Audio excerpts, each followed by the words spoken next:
मुबारक हो दोस्तों, हम सब विश्व गुरु बनने जा रहे हैं। हम सब नहीं, इनफैक्ट एक पार्टी विश्व गुरु बनने की तरफ अग्रसर है। जो विश्व गुरु बनने का सपना मोदी जी ने देखा था वो अब पूरा हो गया है। जी हाँ, क्योंकि भारत को मोदी जी ने कहां से कहां लाकर खड़ा कर दिया है ये और कोई कर ही नहीं सकता। जहां पर शायद हमने कभी सोचा नहीं था, ख्याल भी नहीं आया था, ज़हन में हमने कभी भी इस तरीके की चीजें नहीं लाई होगी, लेकिन वो हमारे साहब ने कर दिया। हमने बचपन से यही देखा, यही सुना, हिंदू मुस्लिम सिख ईसाई आपस में हम सब भाई भाई हैं। यानी हिंदू हो, मुसलमान हो, सिख हो, ईसाई हो, आपस में हम सब एक दूसरे के हमदर्द हैं। हम सब एक दूसरे के लिए मर मिटने वाले हैं। लेकिन अब नए भारत में ये सब खत्म हो गया है, ये सब चलन खत्म हो गया है, क्योंकि अब हम मोस्ट रिलीजियस देश में गिने जा रहे हैं। और आपको पता है कितने नंबर पर हैं और किन देशों के बाद हम आ रहे हैं? तो सुनिए, हम 5वें नंबर पर आ चुके हैं और हमसे ऊपर सऊदी अरब है, उसके बाद इजराइल है, ईरान है, यूएई है और हमारा प्यारा भारत है, और उसके बाद इजिप्ट है। ये वो देश है जिनका नाम धार्मिक कट्टरता में गिना जाता है। लेकिन क्या फर्क पड़ता है, जिस भारत को सोने की चिड़िया, दुनिया का सबसे मजबूत लोकतंत्र के नाम में शुमार था, वो अब धार्मिक कट्टरता वाले देशों में आ रहा है। फिर भी हम विश्व गुरु हैं। किस टाइप के विश्व गुरु है वो आपके सामने है, क्योंकि अब हम दुनिया के धार्मिक देशों में गिने जा रहे हैं, जहां पर अपने रिलीजन को लेकर, रिलीजियस को लेकर, अपने धर्म को लेकर कट्टरता बढ़ती जाती है, उन देशों में शुमार है। अब कोई पेडिग्री मीडिया ये खबर नहीं ट्वीट कर रहा है, कोई नहीं बता रहा है कि हम देखिए वाकई विश्व गुरु बन गए हैं। जो सपना हमारे मोदी जी ने देखा था वो सपना अब हम पूरा कर रहे हैं, क्योंकि अब हमको 5वें नंबर पर लाकर रख दिया है, वो भी वैसे वैसे देशों में जहां पर कट्टरता के लिए लोगों की जान ले ली जाती है, जहां पर सीधे मौत की सजा सुनाई जाती है। लेकिन हमारा भारत इन सब लिस्टों में नहीं आता था। हमारा भारत तो दुनिया का सबसे मजबूत लोकतंत्र माना जाता था, जहां पर बोलने की आजादी है, रहने की आजादी है, खाने की आजादी है, विचारधारा की आजादी है, हर एक चीज की आजादी है। लेकिन वो आजादी वाला देश, वो लोकतांत्रिक देश अब धार्मिक कट्टरता वाले देश में गिनती हो रही है। तो हमने कभी सोचा था, आपने कभी सोचा कि हम ऐसे भी इन देशों के नामों में शुमार हो जाएंगे? लेकिन अब सोचिए, क्योंकि हम हो चुके हैं और इस खबर को तमाम सोशल मीडिया पर सर्कुलेट किया जा रहा है। खुद विपक्ष दल के नेता वाईएसआर ने इसको ट्वीट किया है और बधाई दे रहे हैं। इस पोस्टर को देखिए और समझने की कोशिश कीजिए कि इस पोस्टर में क्या दर्शाया जा रहा है, किस तरीके से कट्टरता हमारे देश में फैलती जा रही है। इतना नफरत, इतना घृणा हमारे देश में फैल चुका है कि कोई भी हमें धार्मिक कट्टरता वाले देश में गिनेगा ही। ये मैं नहीं कह रही हूं, मेरे शब्द नहीं है, बल्कि उन तमाम लोगों के, उन तमाम नेताओं के शब्द है जो खुलकर इस बात को लेकर लिख रहे हैं, बोल रहे हैं और कह रहे हैं कि वाकई मोदी जी ने जो कहा वो कर दिखाया।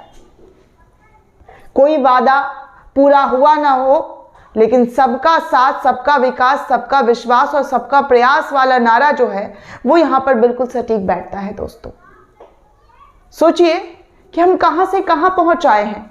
जिन 75 सालों में हमारे देश का नाम कहां से कहां तक हो रहा था, लोकतांत्रिक देश, सबसे मजबूत देश, सबसे लोकतांत्रिक देशों में मजबूती से नाम लेने जाने वाला देश भारत, हमारा प्यारा भारत। इस भारत में सारे जहां से अच्छा हिंदुस्तां हमारा जैसा नज्म पढ़ना गुनाह हो गया है। लब पे आती है दुआ बन के तमन्ना मेरी, ये नज्म गाना गुनाह हो गया है। इस आधार पर लोगों को जेल भेज दिया जा रहा है, एफआईआर कर लिया जा रहा है। तो आप सोच सकते हैं कि हम विश्व गुरु कैसे बन चुके हैं, किस लेवल वाले विश्व गुरु। माफ कीजिएगा, हम नहीं बल्कि एक पार्टी बन चुकी है, क्योंकि उस पार्टी का जो सपना था हिंदू राष्ट्र बनाने का, हिंदुओं को जगाने का, हर बात में हिंदुओं जाग जाओ, हिंदुओं जाग जाओ का नारा देना, वो कहां तक हमें लाकर खड़ा कर चुका है वो आपके सामने है। किस तरीके से हम लोग कहां से कहां आकर खड़े हो गए हैं। वोट के टाइम पर, चुनाव के टाइम पर कितने अच्छे अच्छे वादे किए गए थे, इतने हसीन सपने दिखाए गए थे, विश्व गुरु बनेंगे, 5 ट्रिलियन इकोनॉमी होगी, वो सब जुमला साबित हुआ। विश्व गुरु हम नहीं बन रहे हैं, बल्कि हमारे देश में कुछ लोग हैं, कुछ तथाकथित लोग हैं जो उन्मादी बनकर हमारे सामने आते हैं, फिर हमला करते हैं, और इन तमाम खबरों को दुनिया भर में किस तरीके से देखा जाता है, किस नज़र से देखा जाता है, ये आपके सामने है। और इस पर एक सत्ताधारी पार्टी चुप रहती है, खामोश रहती है। अगर वक्त रहते हुए सत्ताधारी पार्टी ने आवाज़ उठाया होता तो आज इस तरीके की लिस्टों में हमारा नाम नहीं आ रहा होता कि कैसे मुसलमानों को मारने के लिए आह्वान हो जाता है, खुले मंच से 3-3, 4-4 दिन तक संबोधन किया जाता है, हथियार रखने की बात की जाती है, चाकू तेज करने की बात की जाती है, आग लगाने की बात की जाती है। नमाज पढ़ने से दिक्कत, अजान से दिक्कत, कुरान से दिक्कत, मस्जिद से दिक्कत, दरगाह से दिक्कत, ये अभी तो हो रहा है। इससे पहले तो हमने कभी सुना नहीं था इतनी चीजें। कुछ भी हुआ मुसलमानों पर थोप दो, कुछ भी हुआ मुसलमानों को लपेट लो। दुनिया भर में इन तमाम मुद्दों पर चर्चा हो रही है, सिवाय हमारे देश को छोड़कर, हमारे माननीय प्रधानमंत्री मोदी जी को छोड़कर। उनको ये सब चर्चा करना नहीं आता है, वो इस पर चर्चा करते ही नहीं है। उनका जब दिल करता है मुसलमानों से वोट मांग लेते हैं, मुसलमानों को लेकर कुछ एक लाइन बोल देते हैं। मेरे प्यारे मित्र हुआ करते थे मुस्लिम, मेरे पड़ोसी हुआ करते थे, हम साथ में खेलते थे, हम साथ में खाते थे। और फिर वहीं दूसरी तरफ किस तरीके से तथाकथित संगठन के लोग हंगामा बरपा रहे हैं, चाहे वो मस्जिद हो या फिर गिरजाघर हो, इन सब पर टूट पड़ रहे हैं। इससे कोई लेना देना नहीं।